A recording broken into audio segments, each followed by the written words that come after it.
You know, he told me what he was in prison for, the raping an 11-year-old girl, and, you know, I told him that's enough, I don't want to hear anymore. Still kept telling me he wanted to explain that he didn't do it. I don't know, I just got mad, and then I killed him. I took the shoelaces out of his shoes, tied them together, wrapped it around his neck, and strangled him.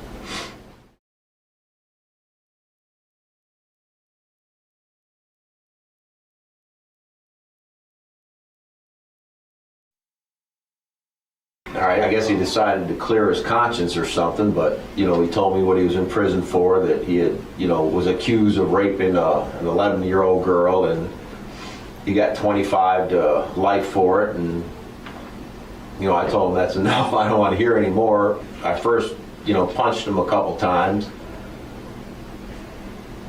Still wouldn't shut up. Still kept telling me he wanted to explain that he didn't do it, that he was being set up and all this stuff, and I don't know, I just got mad and then hit him, and then I killed him. When I hit him and knocked him out, and then I took the shoelaces out of his shoes, tied them together, wrapped it around his neck, and strangled him. Then after I was done, I mean, I was aware of what I was doing, you know, and then I just put him on his bed and covered him up and climbed in my bed and went to sleep. I noticed, you know, we've been in your cell, that it appears that all of your belongings you Packed up, yeah. Okay. When did you do that? Right after I knew he was dead. Right after you knew. So, And the reason for doing that would be? because when you go to the hole, that's usually what the police do, to pack it up, and I figured, yeah, they're going to tear my shit up, so Okay. let me just do it myself. What happened to the shoelaces? Flushed them down the toilet. Okay. Now, those laces came out of Ted's shoes. Yeah. And then when you were done, you flushed it down the toilet. Why would you do that? Because I'm an idiot. I don't know. I mean, you know, obviously I don't think right. I'm in prison for most of my life, so my thinking isn't really rational. I don't know. I just kind of... Thought that was the appropriate thing to do at that time? Yeah. Yeah. I guess. I don't know. I know murdering somebody's not a good thing, but I mean, Jesus, man, if the things this guy did, things he said he did,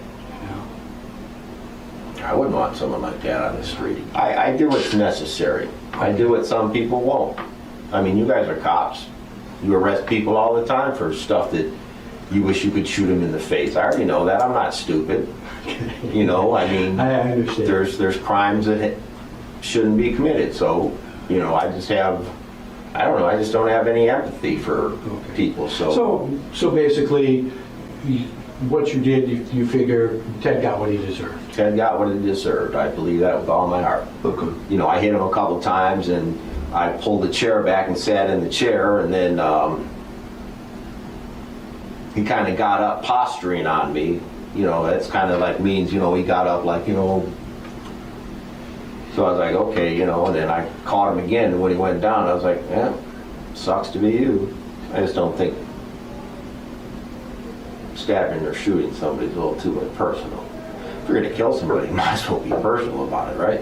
You think that's more personal? Yeah, I just, you know, I know it sounds kind of crazy, but if you have to go to that extent, Yeah. I want it to be personal.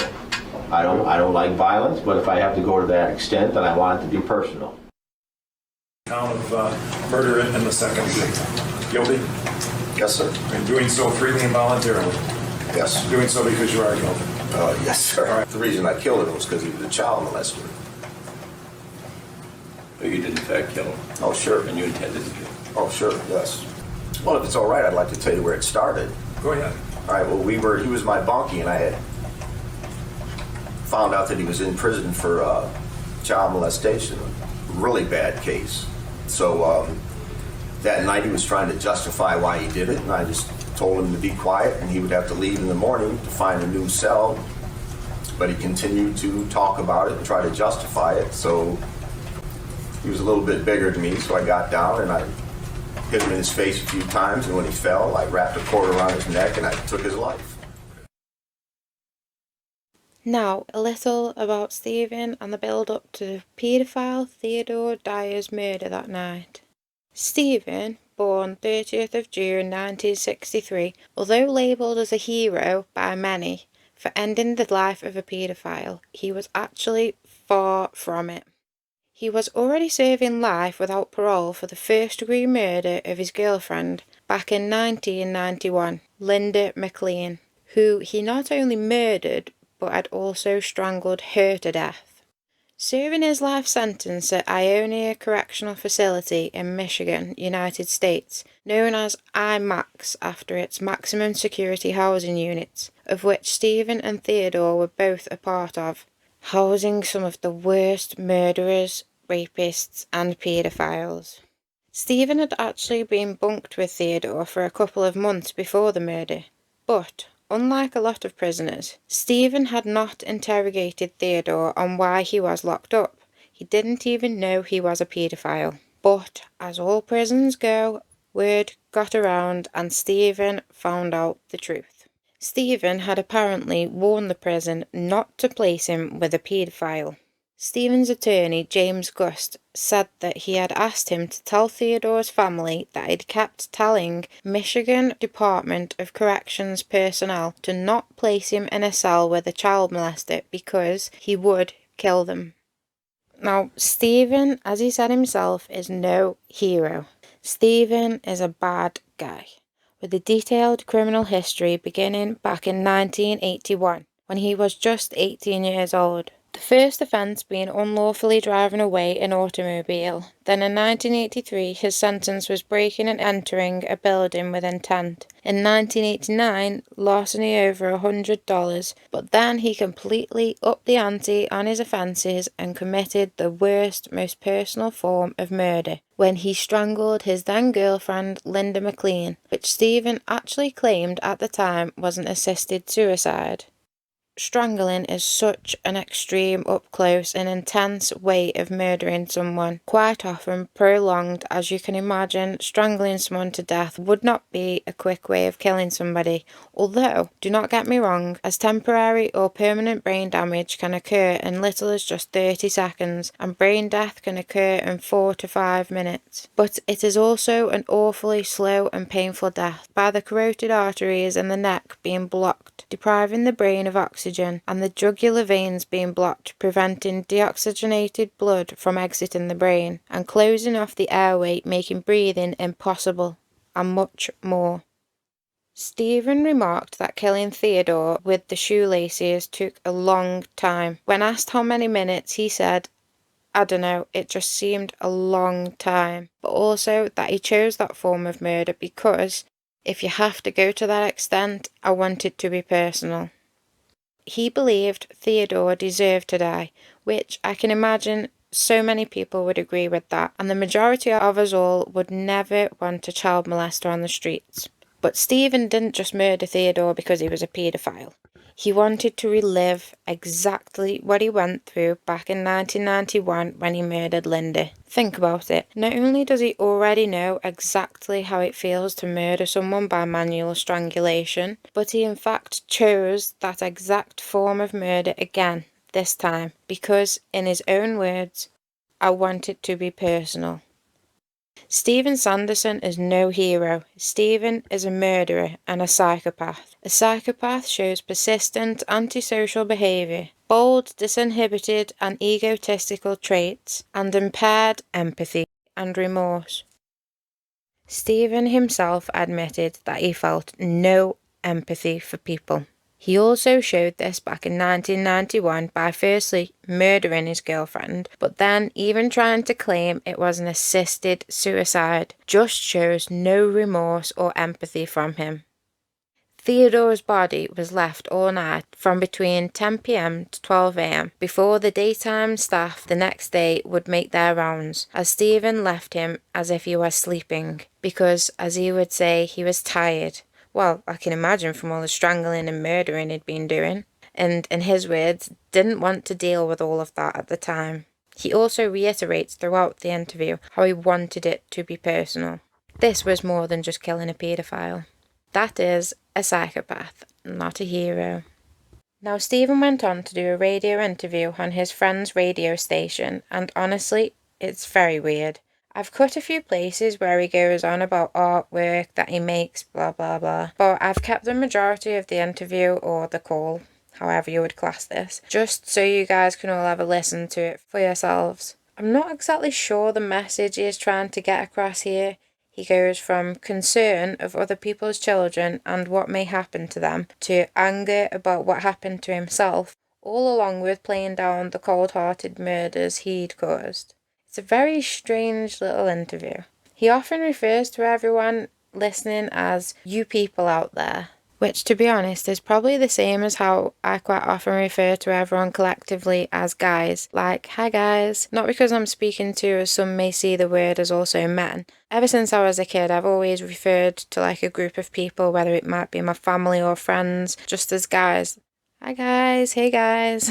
Anyone that knows me knows that I do that. So this is just Steven's perception of people outside of where he is, prison. So to him, it's you people out there. So, well, that's how I see it anyway. In Steven's own strange little way, he's actually trying to be friendly here. He feels the need to explain why he did what he did, but never fully explains anything. He seems to go round and get a bit flustered. I do see what he's trying to do, but whilst also trying to sell artwork midway, it's just a real strange interview.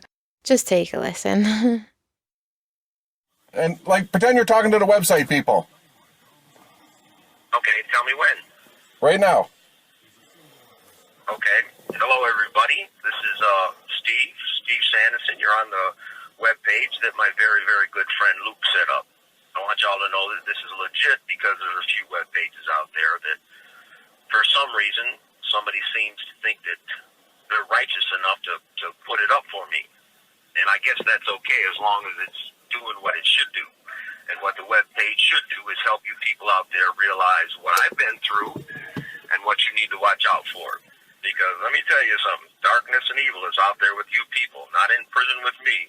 It's out there with you. And I want you all to know what I've gone through and what other people have gone through is not something we need to hide.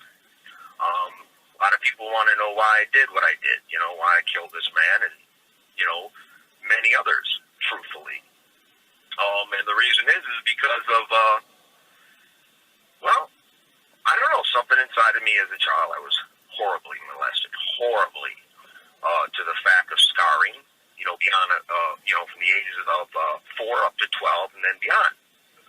I'll elaborate on that later, but I just wanted I wanted to touch base with everybody. And I wanted to explain to everybody my reasons for doing things, and you see my drawings, and there's reasons behind every drawing.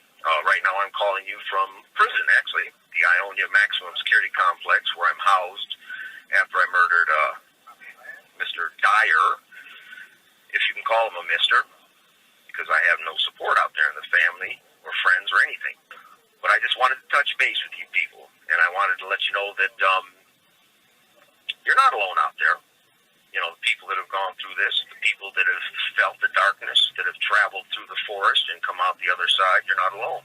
And there's no reason why you should be ashamed of what happened to you, because it's definitely not your fault.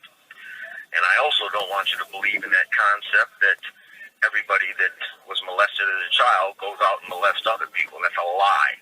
That is a stone-cold lie, and I'm proof of that. I've never, ever touched a woman, never touched raped a child. I've never done any of that garbage to any innocents. Now, have I killed other people? Sure, of course I have. I've even killed women before. But I assure you, my word is my bond, that none of them were innocent. Anybody I've ever taken their life, none of them were innocent, I assure you. They all had that coming. And not just in my concept of what justice is, but in the concept of people that have the same type of heart as mine. Because we're locking these child molesters up, we're locking these rapists up, and then we're letting them go. And the whole cycle starts over again, and they're destroying our children, they're destroying the future. I'm supposed to be out there with you people. I'm supposed to be out there taking care of a family, loving somebody, and I don't even know what those things are. I have no concept of what love is. I've had girlfriends that in relationships never lasted more than a week or two, because I was terrified to open myself to anybody. So, again, I'm not blaming anybody. I don't blame anybody from where I'm at. I take responsibility for all the things I've done. But I want you people out there to understand that there's a bigger picture going on. There's a bigger scenario going on. You know, I hear a lot of people say, oh, I wish we could look out for you, but you know what? Most of them are just lying sacks, shit, and bullshit. And I don't expect anybody to give me anything. Nobody owes me anything. And I also am going to write a book about my experiences and what to look out for. Because a lot of people think monsters, you know, are the guy down the street, the old guy they're not. It's not. The old guy that's lurking around the parking lot, or the dude that's trimming the bushes and looking through your windows. No, the people that are evil are the guys that are right there next to you on the couch, in the room upstairs, your next door neighbor, your police officers, your corrections officers. These are people that are the evil. These are the people that want to destroy everything good in this world, and that being children, and that being women, and that being the elderly. And these are things we need to look out for. Sure, prison's full of people that are pieces of shit, you know, and I'm the first one to say I'm glad that there is a system, because, my God, it would be horrible if there wasn't. Be careful and be safe. Okay, so I think you can all agree with me with what a strange little interview that was. He was very erratic in his speech and his topic, swapping and changing what he was on about, never fully getting the point across. But I do get what he's saying, as we have all heard of many child molesters being a close person to the victim, not necessarily a stranger or that old guy that's lurking around the parking lot, as Steven said. But all he does during this whole interview is state the obvious, but just reinforce my belief in that Steven is a cold-hearted psychopath, just glazing over the murder of his innocent girlfriend back in 1991, but yet getting enraged about potential paedophiles outside of prison. He has a higher belief of himself. He believes his own rules apply. Steven Sandison is not a hero. He is a bad guy. Thanks everybody for watching my video today. Hope you enjoyed this one. Ooh, took a while putting all the captions on there. Hope you could follow it through. Anyone that wants to comment and give me ideas for future documentaries or any stories that you'd like me to cover, I really enjoy doing these. Thanks again for watching, and I'll be back soon. Random Jen. Also, thanks for all the new subscribers recently. I really appreciate it. It's really fun seeing that people are actually enjoying my content. Yeah, thank you. Detective Jen.